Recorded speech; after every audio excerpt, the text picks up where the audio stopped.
오늘의 큐티 말씀은 열왕기상 1장 1절부터 10절입니다. 제목 왕이 되고 싶은 아도니아.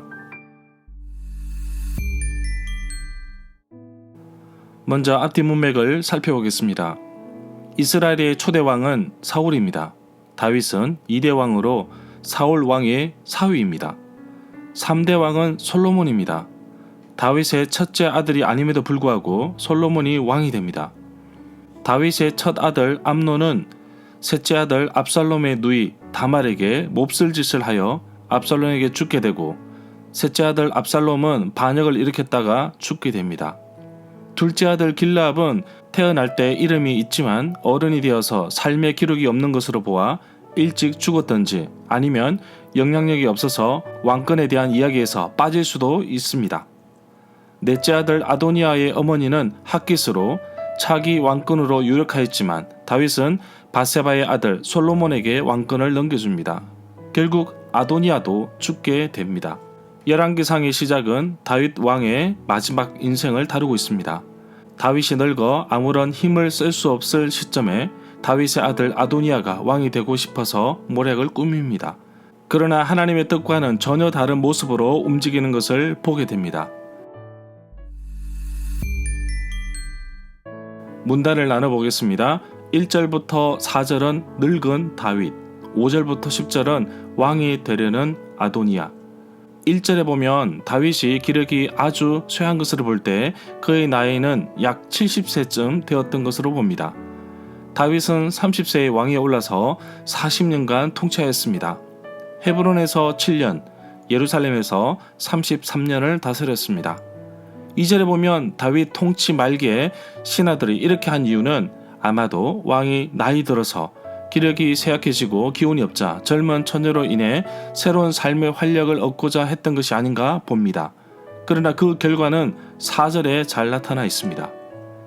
3절에 보면 수넴 지역은 여호수아가 가나안 땅을 분배할 때 이사갈 자손에게 분배되었던 땅입니다. 또한 9세기 선지자 엘리야가 자주 수넴 지역을 방문하였습니다. 이스라엘과 엔돌 사이에 위치해 있습니다. 이후 수넴 여인 아비삭을 자신의 여인으로 얻고자 하였던 아도니아는 이 때문에 죽게 됩니다. 4절에 보면 다윗의 외모적인 모습으로 알 수 있는 것은 보살핌을 받을 정도로 아주 노쇠하였다는 것입니다. 앞으로 아도니아의 반역이 일어나는데 유추해 보면 다윗은 스스로 후계자를 세우는데도 어려울 정도로 힘든 상황이 아니었나 봅니다. 5절에 보면 아도니아는 다윗이 헤브론에서 통치할 때 넷째 아들로 태어났습니다. 그러나 지금 왕의 계성 서열상 1위입니다. 다윗은 나이가 들었고 다윗의 장자 암논은 셋째 아들 압살롬에게 죽고, 셋째 아들 압살롬은 반역을 일으켜 죽었고, 둘째 길라압은 태어날 때는 이름이 있지만 후대에 이름이 없어서 어렸을 때 죽었는지 아니면 왕권을 이야기할 만큼 영향력이 없었던 것 같습니다. 결국 다윗은 나이 들었고 넷째 아들 아도니아가 자연스레 왕권을 이어받을 상황이 되었기에 아도니아가 지명된 후계자처럼 행세를 하고 다녔던 것 같습니다.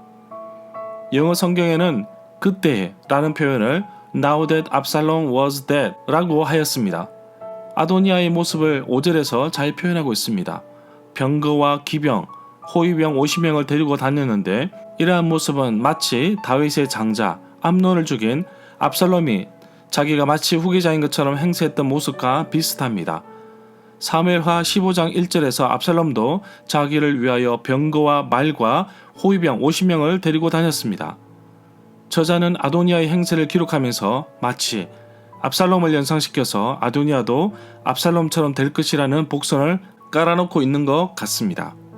6절에 보면 왕자의 서열상 첫 번째 후계자임은 틀림이 없으나 아직까지 후계자가 정해지지 않은 상태였기 때문에 후계자 행세를 하고 다닌 아도니아의 행동은 잘못된 것입니다.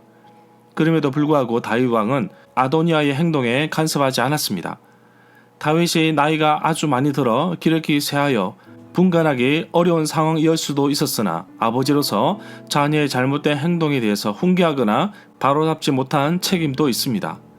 저자는 아도니아의 외적인 모습을 사울, 다윗, 압살롬처럼 용모가 아주 준수한 사람으로 묘사하였습니다. 9절에 보면 아도니아가 잔치를 벌린 곳은 에르노겔, 엔 로겔인데 예루살렘에서 남동쪽에 있는 깊이 38m의 샘입니다. 이름의 뜻은 로겔의 샘이라는 뜻입니다. 바로 무두장이 천을 만드는 사람들의 샘이라는 뜻입니다. 이 샘은 유다 지파와 베냐민 지파 경계 지역에 있는 곳입니다. 양과 소와 살찐 짐승을 잡았는데 잡다라는 말은 제사를 드렸다고 볼 수도 있습니다. 아버지 다윗은 전혀 관여하지 못하는 상황 속에서 아도니아는 나름대로 준비하여서 마치 왕이 계승식 같은 행사를 치루었습니다. 참여한 사람의 대부분은 동생들, 왕자들, 유다 사람들인데 유다 사람들은 다윗이 예루살렘에 들어오기 전에 살던 곳의 지도자들로 볼 수 있습니다. 10절에 보면 아도니아가 자기 동생 솔로몬을 초대하지 않는 이유는 밧세바가 다윗의 총애를 받고 있는 상황이고 나중에 밧세바가 자기의 아들 솔로몬을 왕으로 임명하도록 설득하는 모습을 통해 아도니아는 솔로몬과 대치되는 상황이었기에 초대하지 않았던 것으로 보고 있습니다.